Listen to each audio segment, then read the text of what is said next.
Olá, meus irmãos, bem-vindos ao canal Ministério Palavra do Senhor. Vamos dar continuidade ao estudo da Bíblia, o livro de Jeremias, capítulos 31 ao capítulo 35, meu irmão e minha irmã. Capítulo 31 vai dar continuidade, o tema sobre a restauração começou no capítulo 30, né? Restauração de Israel, né? Vamos falar da restauração de Judá, mas ali é a restauração de Israel mesmo, porque foi para o exílio o reino de Judá, porque o reino do norte tinha sido levado pela Síria, né? Mas aí, a partir do exílio babilônico, torna-se a mesma nação, a nação de Israel. É interessante observar que Deus, como Deus fala, castiga a nação da Babilônia pelo exílio. E porque a gente pensa, eu penso pelo menos, que o exílio babilônico tinha uma dupla função. Primeira função, educar o povo, moldar o povo, fazer o povo se arrepender, o povo de Israel. E segunda coisa, que o povo de Israel lá levasse a palavra de Deus, a lei do Senhor, aos babilônios. Os babilônios foram destruídos não porque maltrataram Israel e porque o povo israelita ficou no exílio lá, porque senão seria uma contradição de Deus, né? Mas foram destruídos porque continuaram idólatras, continuaram sendo pagãos, idólatras, e não ouviram a palavra do Senhor, né? Capítulo 31 então fala assim: naquele tempo, quer dizer, voltando lá à questão da restauração, naquele tempo lá, diz o Senhor: serei o Deus de todos os famílias de Israel e eles serão o meu povo. Assim diz o Senhor, o povo que escapou da morte e achou favor no deserto. Olha só, meu irmão, minha irmã, às vezes, aqui está falando escapou da morte da escravidão de 480 anos no Egito e achou favor no deserto. Às vezes estar no deserto é um favor, é uma misericórdia o Senhor nos colocar no deserto e na dependência dele, né? Quando Israel buscava descanso, o Senhor lhe apareceu no passado dizendo: eu amei com amor eterno, com amor leal e a atraí. Eu edificarei mais uma vez, ó Virgem Israel. Você trata Israel como virgem, né? Você será reconstruída mais uma vez, você se enfeitará de guizo, sairá dançando com os que se alegram. E aqui está falando de quê? Da alegria do retorno, está falando de restauração, né? Transformarei o lamento deles em júbilo e lhes darei consolo e alegria em vez de tristeza. Satisfarei os sacerdotes com fartura e o meu povo será saciado pela minha bondade, declara o Senhor. E aqui a gente vê o salmo aqui, lembra do Salmo 23. O Senhor meu pastor, o Senhor meu pastor, o Senhor meu pastor, não terei falta de nada. E na tradução hebraica, o Senhor meu pastor, não faltarei, quer dizer, ele não faltará. E aqui está dizendo o quê? Eu sou o que trago conforto, consolo, porque eu sou o provedor e a própria provisão. Olha que interessante isso, né? E está falando do sacerdote, porque os sacerdotes comiam das coisas do templo. Os sacerdotes levitas, né, não tinham herança, eles cuidavam dos serviços do templo. Essa era a função do dízimo aqui nesse contexto judaico, na ocasião aqui, né? E continua: estão chegando os dias, declara o Senhor, em que essa cidade será reconstruída para o Senhor, desde a torre de Hananel até a porta da esquina. Olha que interessante.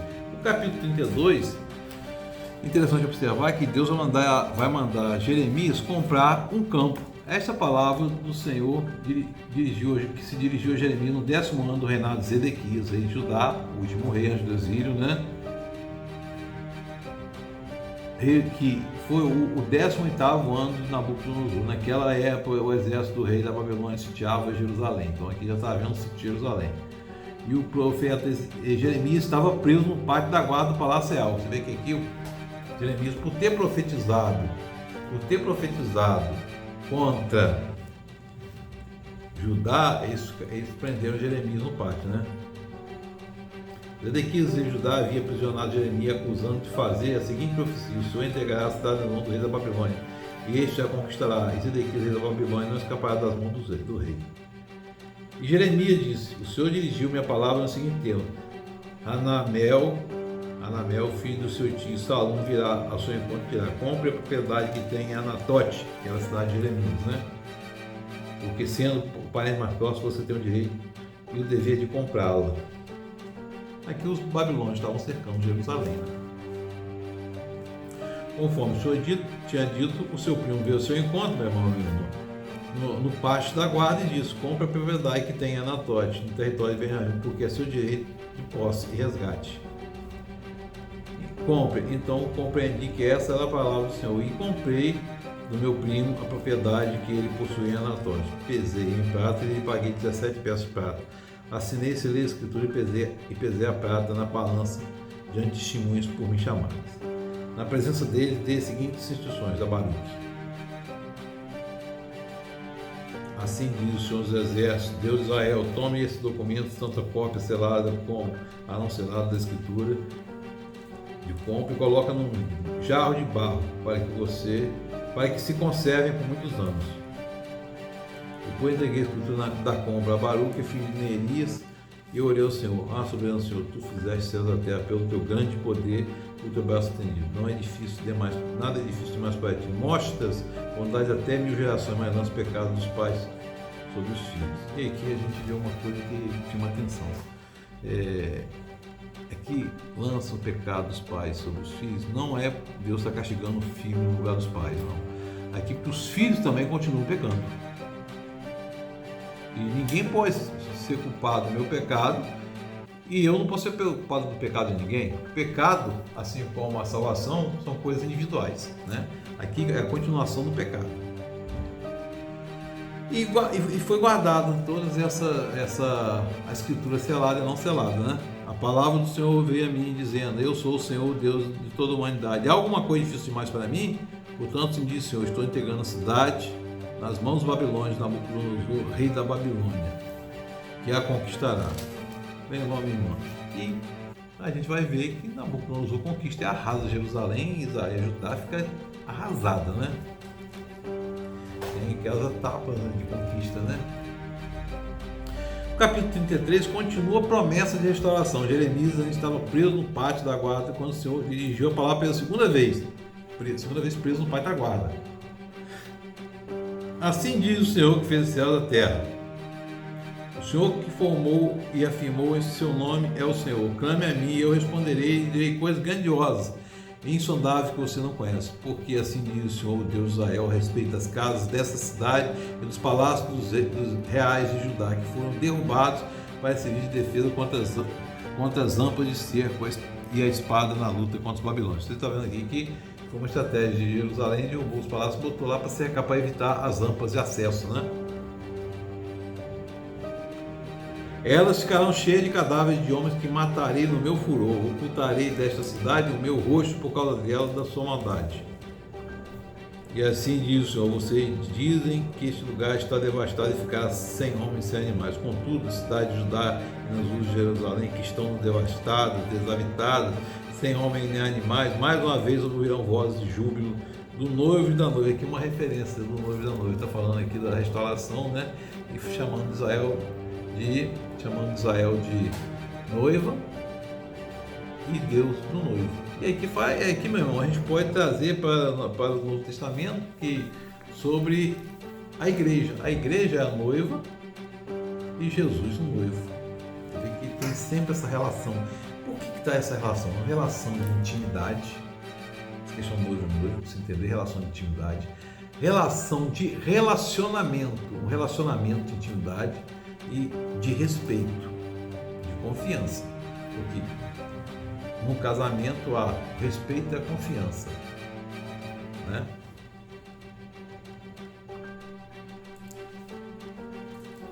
E aí, contudo, as cidades de Jerusalém são devastadas, está falando, e mais uma vez se ouviram vozes de júbilo e alegria do noivo e da noiva, as vozes daqueles que trazem ofertas de ação de graças para o templo do Senhor. Pois ele é bom, o seu amor é leal e dura para sempre. Mas aqui uma referência ao amor de Deus. O seu amor é leal e a sua misericórdia dura para sempre. Isso é uma verdade. Nós estamos aqui, mas não fomos consumidos por nós mesmos nem por nossos pecados. O amor dele dura para sempre, ele nos deu Jesus Cristo. Muitos aqui olham apenas a questão profética de Jeremias naquele contexto, muitos olham apenas o contexto histórico. eu olho o contexto profético, o contexto histórico e olho o pano de fundo aqui por trás, que é a reconstrução, mas olho também a restauração, mas sobretudo olho aqui a esperança messiânica e a ação de Cristo, o sacrifício de Cristo na nossa vida, né? E no capítulo 34, a gente vai ver uma advertência a Zedequias, né? Quando Nabucodonosor, rei da Babilônia, todo o seu exército, todos os reinos, todos os povos do império que ele governava, estavam contra Jerusalém, contra as cidades ao redor, o Senhor dirigiu a palavra a Jeremias: assim diz o Senhor, Deus de Israel, vá ao rei Zedequias, Judá, e ele diga: assim diz o Senhor, estou entregando nesta cidade no nome do rei da Babilônia, e ele a incendiará. Ainda diz o que ele vai fazer, né? Você não escapará, mas será capturado e entregue nas suas mãos. Com os seus próprios olhos você verá o rei da Babilônia, e ele falará com você face a face, e você irá para a Babilônia. Ouça, porém, a promessa do Senhor, ó Zedequias, rei de Judá. Assim diz o Senhor a seu respeito: você não morrerá à espada, mas morrerá em paz. Então está dizendo que ele não vai morrer na espada, vai morrer em paz, né? E aqui ele vai ver os filhos dele sendo executados, como está escrito lá atrás. Ele vai ter os olhos arrancados, mas vai morrer em paz, não vai morrer espada nem em sofrimento. O profeta Jeremias disse todas essas palavras ao rei Zedequias em Judá, em Jerusalém, enquanto o exército do rei da Babilônia estava contra Jerusalém, contra as outras cidades de Judá que ainda resistiam. E aí o Senhor vai fazer aqui uma coisa que é interessante. E você sabe que o Senhor perdoar nossos pecados, assim como nós perdoamos, perdoar a nossa dívida, assim como nós perdoamos nossos devedores, né? Está escrito, está lá na oração do Pai Nosso. E aí o Senhor manda aqui a Jeremias a palavra para falar com o rei de Zedequias, para fazer um acordo para que o povo de Judá libertasse os escravos. Todos teriam que libertar seus escravos e escravas, hebreus. Ninguém poderia escravizar um compatriota judeu. Todos os líderes do povo firmaram esse acordo de libertação dos escravos, concordaram em deixar os livres, não mais escravizá-los. Mas depois, isso você vai ver que eles mudaram, ou seja, Deus dá a esperança, Deus dá o exemplo, mas ele não cumpre a parte dele, o povo não cumpriu a parte dele. E voltou a escravizar. E aí Deus fala: fiz uma aliança com seus antepassados quando os tirei do Egito, da terra da escravidão.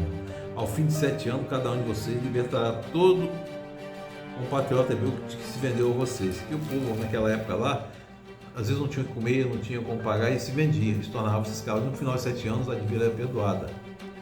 Isso está na lei, isso é na lei, está escrito na Torá.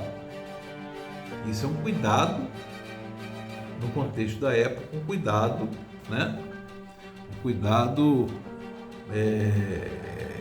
com o indivíduo. Mas o povo aqui, nem naquela iminência de se tornar escravizado, se tornar exilado, ele cumpre. E aí, meu irmão, minha irmã, ele cumpre, e Deus vai falar com ele: vocês são um povo obstinado, né? Interessante, porque você se vendeu como escravo, mas às vezes é a única forma de sobrevivência, né? E o capítulo 35, meu irmão, minha irmã, vai mostrar uma coisa muito interessante. São os recabitas. Os recabitas são descendentes de Recabe. Não se tem muitas informações sobre eles, né? Mas os recabitas, eles eram descendentes de Recabe, né? E os seus filhos eram os principais, os seus filhos, e o principal líder era Jonadab, né? Que era filho de Recabe. E Deus vai falar ao povo aqui para obedecer a palavra. E os recabitas aqui entram nesse contexto. Perguntar como que os recabitas aparecem nesse contexto aqui, que é onde está a Bíblia para falar. Mas vai falar no contexto de quê? No contexto da obediência ao Senhor. Ele se torna para... Deus está mostrando um povo obediente, um povo obediente que não era judeu, mas era um povo obediente. Obedeceram a Jonadab, né? Que Jonadab, o antecessor dele, tinha falado para eles não beberem vinhos em Jerusalém. Eles habitavam em Jerusalém, em Judá, e não bebiam vinho. Eles eram um povo que não tinham casas, não construíam casas, mas eles habitavam em tendas, ou seja, eram nômades e cuidavam de gado, ou seja, eram pastores, eram nômades pastoris. Gado lá não é necessariamente boi, mas podia ser camelo, podia ser cabra, ovelhas, era o gado, um rebanho de gado ovino. E eles obedeciam. E aí o Senhor diz a palavra de Jeremias assim: assim diz o Senhor dos Exércitos, vai dizer aos homens de Judá e aos habitantes de Jerusalém: será que vocês não vão aprender a lição e obedecer as minhas palavras? Jonadab, filho de Recabe, ordenou seus filhos que não bebessem vinho, e essa ordem tem sido obedecida até hoje. Eles não bebem vinho porque obedecem a ordem do seu antepassado. Mas eu tenho falado a vocês repetidas vezes, contudo vocês não obedecem. Enviei servo repetidas vezes e vocês não obedeceram. E aí, meu irmão, dá o exemplo que muito duro. O povo deixou de obedecer a Deus para prestar culto a outros ídolos, que são coisas mortas, né? No entanto, os recabitas aqui obedecem ao seu antepassado Jonadab, e não bebe vinho até hoje.